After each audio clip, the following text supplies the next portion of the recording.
नमस्कार दोस्तों, मैं डॉक्टर यश भदौरिया। हमारे यूट्यूब चैनल पर आप सभी का स्वागत है। दोस्तों, सबसे पहले तो हम ये अनुरोध करना चाहेंगे कि आप हमारे चैनल को अगर सब्सक्राइब नहीं किया है तो सब्सक्राइब कर लें, क्योंकि जैसे ही हम अपने वीडियोज़ अपने चैनल पर अपलोड करें तो नोटिफिकेशन के माध्यम से आपको पहुंच जाए और आप उसका लाभ ले सकें। दोस्तों, आज हम आपके समक्ष उत्तर प्रदेश उच्चतर शिक्षा सेवा आयोग की असिस्टेंट प्रोफेसर की होने वाली परीक्षा मुख्यतः विज्ञापन संख्या 50 से संबंधित कुछ प्रश्नों की श्रृंखला लेकर उपस्थित हुए हैं। हमारी जो ये प्रश्न हैं वो पूर्व वर्षों के प्रीवियस ईयर्स के पेपर पर आधारित हैं। हम जितने प्रश्न आपके समक्ष प्रस्तुत करते हैं उसमें से लगभग आधे क्वेश्चन प्रीवियस ईयर्स में पूछे गए हैं और जो आधे शेष बचते हैं वो उसी से संबंधित आपके कॉन्सेप्ट क्लियर करने के लिए उसी से रिलेटेड और प्रश्न हैं। तो आज हम दोस्तों 16 प्रश्नों की श्रृंखला लेकर आपके समक्ष प्रस्तुत हैं।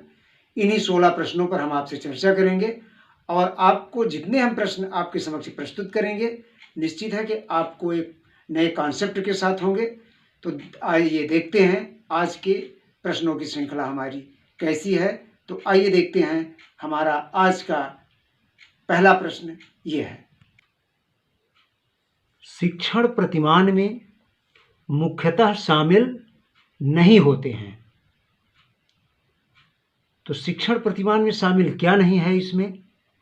देखिए, संप्रत्यय की रूपरेखा, शिक्षण के सिद्धांत, अनुदेशन प्रारूप और शिक्षण अभ्यास। तो शिक्षण प्रतिमान में इन तीनों चीज़ों का महत्व है। ये तीनों चीज़ें शामिल होती हैं: संप्रत्यय की रूपरेखा, शिक्षण के सिद्धांत, अनुदेशन प्रारूप और शिक्षण प्रतिमान में यानी टीचिंग मॉडल में शिक्षण अभ्यास का कोई स्थान नहीं रहता है। इसलिए उत्तर आपका यहाँ पे हमें यह टिक करना पड़ेगा। अब प्रश्न क्रमांक 2 है। तो प्रश्न क्रमांक 2 में ये देखिए है प्रतिमान यानी टीचिंग मॉडल और उसके प्रतिपादक अथवा जनक। तो आगमन चिंतन प्रतिमान जो है, आगमन चिंतन प्रतिमान के प्रतिपादक हैं हिल्डा टॉबा। परीक्षा प्रशिक्षण प्रतिमान के जनक हैं सचमैन। वैज्ञानिक परीक्षा प्रशिक्षण प्रतिमान के जनक हैं सकवाब।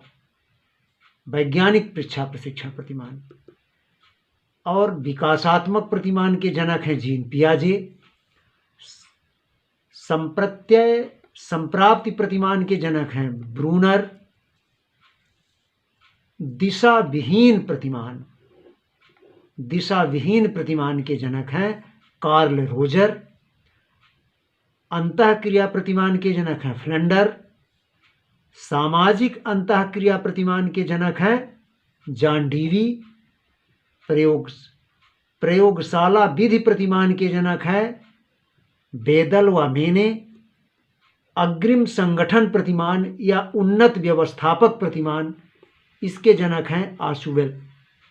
तो ये रहा हमारे प्रतिमान और उसके जनक। अब दोस्तों हमारा आगे का आज का तीसरा प्रश्न है। बालकों के चिंतन शक्ति विकास का आवश्यक तत्व नहीं है।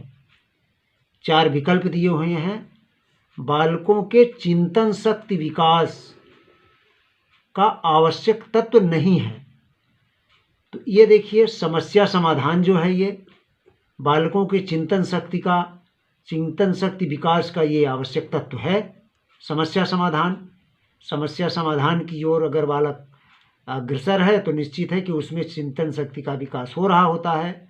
मानसिक खोज से संबंधित जब वो कोई कार्य करता है तो चिंतन शक्ति का उसमें भी विकास होता है।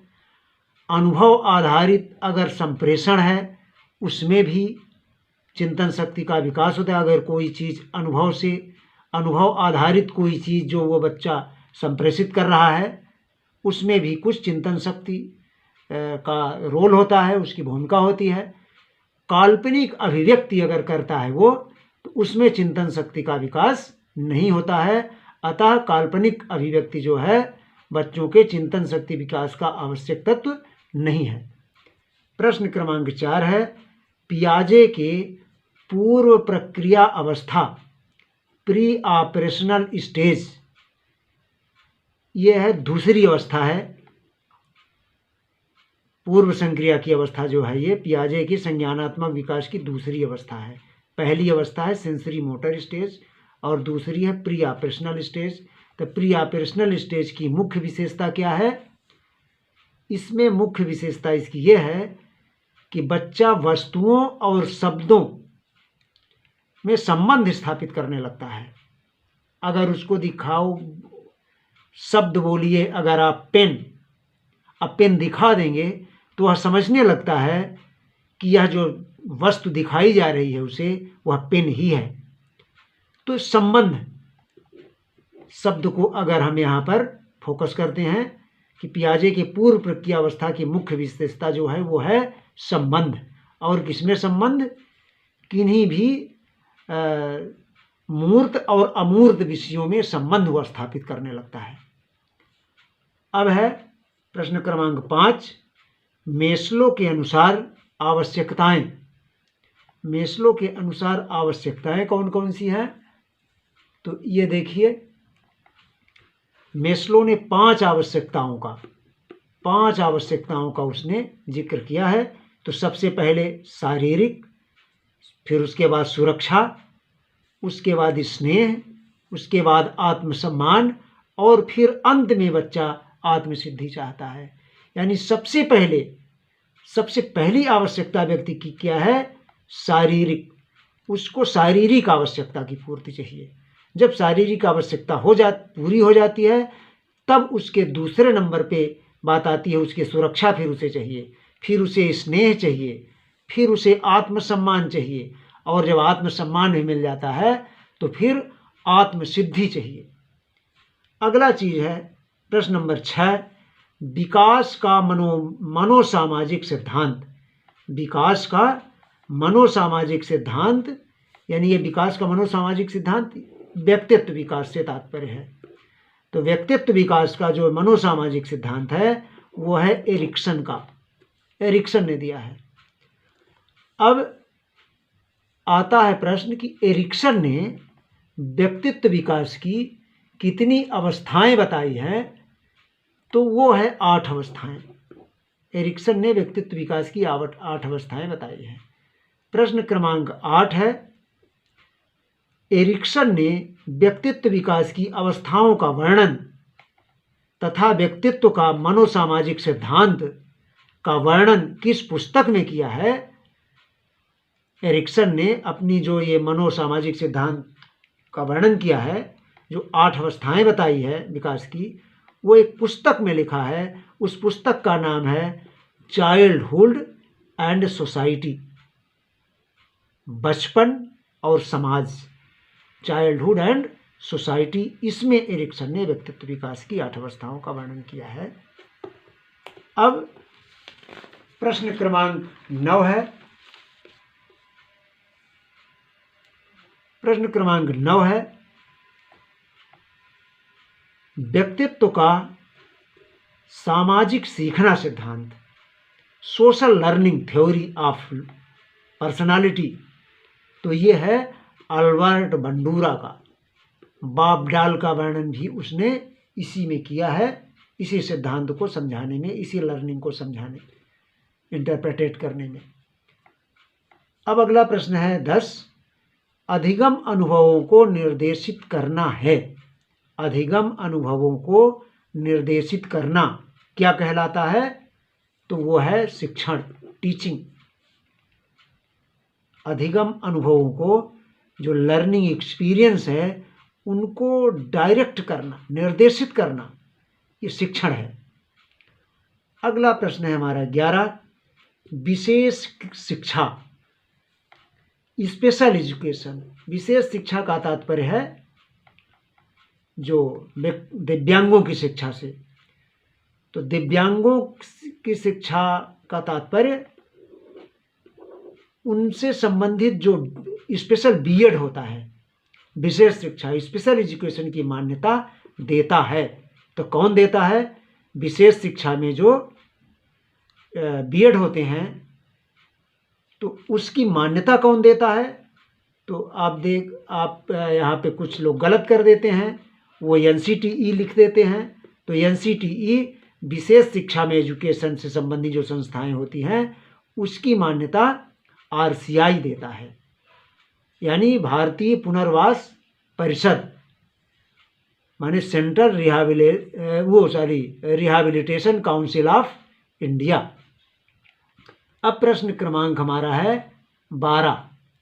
प्रश्न क्रमांक 12 है, जैसे बीएड कॉलेज है, डाइट है, मुक्त।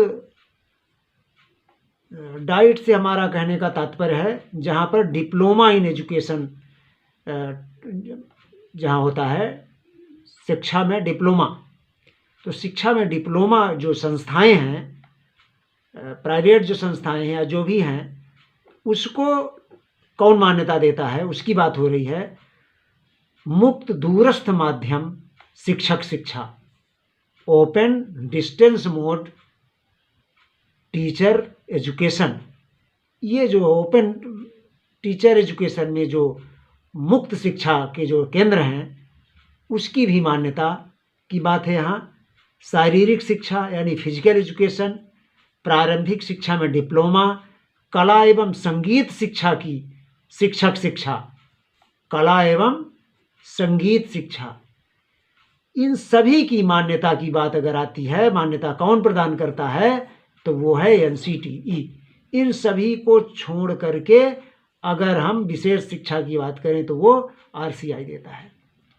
अब प्रश्न क्रमांक 13 है, ये रिसर्च का प्रश्न है, सैंपलिंग का। तो राष्ट्रीय स्तर के मेले के दर्शकों के सर्वेक्षण हेतु किस प्रकार का न्यायदर्शन उपयुक्त होगा? राष्ट्रीय स्तर का मेला है, उसके दर्शकों के सर्वेक्षण, उनके दर्शकों का सर्वेक्षण करना है। तो वो हम सैंपलिंग के लिए किसे चुनेंगे, न्यायादर्श के रूप में किसे चुनेंगे? तो ये कैसे इसकी सैंपलिंग करेंगे? तो वो है आकस्मिक sampling, accidental sampling. Question number 14 है, संप्राप्ति तथा छात्रों के लिंग के मध्य, संप्राप्ति मतलब अचीवमेंट, और छात्रों के लिंग से के मध्य सहसंबंध किस विधि द्वारा ज्ञात करना उचित होगा? तो ये होगा पॉइंट बाय सीरियल मेथड। जब एक शून्य परिकल्पना गलत प्रकार से अगला प्रश्न है प्रश्न क्रमांक 15, जब एक शून्य परिकल्पना गलत प्रकार से स्वीकृत होती है जबकि उसे अस्वीकृत होनी चाहिए, यह कौन सी त्रुटि है? तो यह टाइप 2 एरर है। ये 2 प्रकार की त्रुटि है, ये टाइप 2 त्रुटि है ये। अब है प्रश्न क्रमांक 16, जब शून्य परिकल्पना गलत प्रकार से अस्वीकृत हो जाए लेकिन वास्तव में वह स्वीकृत होने लायक है, तो यहाँ पर कौन सी त्रुटि है? तो यह है टाइप 1 त्रुटि है, टाइप 1 एरर। तो दोस्तों इसी के साथ आज हमारी 16 प्रश्नों की श्रृंखला यहीं पे संपन्न होती है। और आपसे अंत में पुनः अनुरोध है कि आप हमारे चैनल को यदि सब्सक्राइब नहीं किए हैं तो हमारे चैनल को आप सब्सक्राइब कर लें और बेल आइकन को दबा दें, जिससे नोटिफिकेशन के माध्यम से आप तक हमारा वीडियो आसानी से पहुंच जाए, आप अपने मित्रों को भी इसका लाभ दे सकें। तो दोस्तों इसी के साथ धन्यवाद।